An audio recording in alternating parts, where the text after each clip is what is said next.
This is Steve from Co-op Guild here to talk about Stars of Akarios 1.5.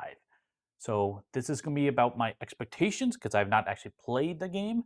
I have played Stars of Akarios 1.0, the previous version, so this is all about what I expect to come up with the new content.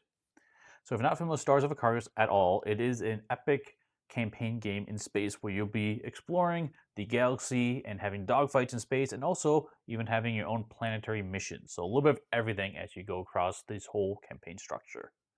The first thing that's new about it is there's a new revised rulebook. So it's basically been completely rewritten.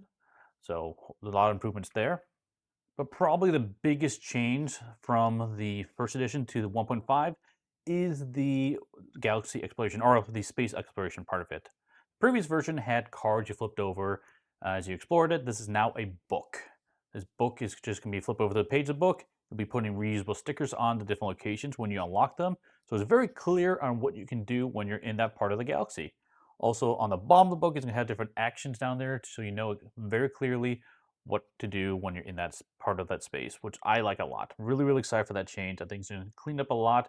Also, not clutter up your space on your table because honestly, the previous way, laying out all these cards and you already have the space map on the board, this would be a lot easier. I can just take the book, plop it even on the map itself as we go through it.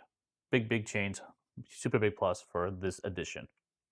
The next sections are basically revisions to the current content. So revising a lot of the iconography and how easy it is to set the maps. For like one big thing is the maps originally were just kind of blank, so it was kind of hard to tell which hex to put things on.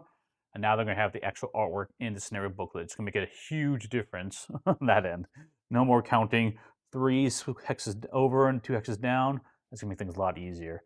Combat's been rebalanced as well, so it should be more of a challenge as you get further into the campaign. World exploration's been streamlined a bit. It's mostly the same, but it's been streamlined, so that's a good thing.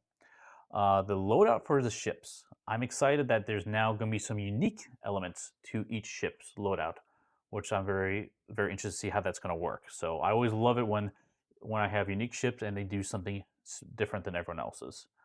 The upgrade cards are also going to be redesigned a bit for a better user experience. I'm a big UX fan, graphic design working like that. The iconography is going to be a lot more aligned on this one. The other thing new is the app is going to get re-updated. So there's going to be improved voiceovers for that one. And the scenarios there where you can actually build your own maps and everything. It's be very cool on that one. I haven't used the app, but I'm excited to see what the changes are for this one. Now, for something completely new, we have Drones of Akarios. So this is going to be, like I said, brand new content. I love this idea. So you'll be able to add these small drone ships that will be part of your big ship, and you'll be able to fly them out onto the board and actually, help you with the combat part of it.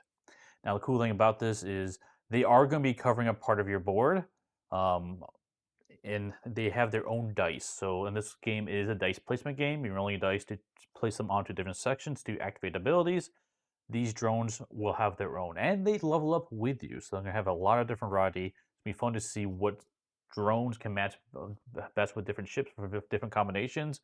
We will definitely be exploring that for sure. Okay, for the thing I'm most excited for is this: Battles of Akarios.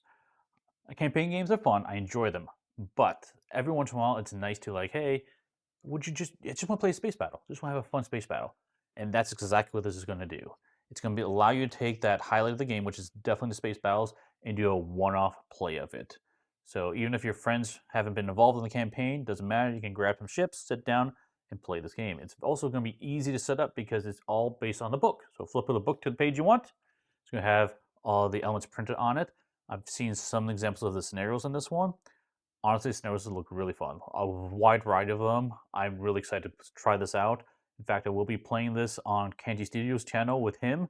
So if you're curious to see what this looks like, go check it out there. Very excited. This is the one I would definitely recommend to pursue. If you're only looking to get one new thing, I'm most excited for this one. And finally, what we have here is the Terrain of Akarios. So this is going to give you all the miniatures in case you want to replace those cardboard tiles with planets and wormholes and asteroids, all that fun stuff. And these images here are a prototype, you can see, but I want to point this out that there are space for the ships to actually go on top of them, so give you some elevation. Really cool table presence. Really excited to see what that looks like in person. And that's going to wrap up our coverage for Stars of Akarios 1.5. If you have any questions, drop them in the comments section below. I'll do my best to answer them. And thanks for watching. We'll see you next time at the Guild.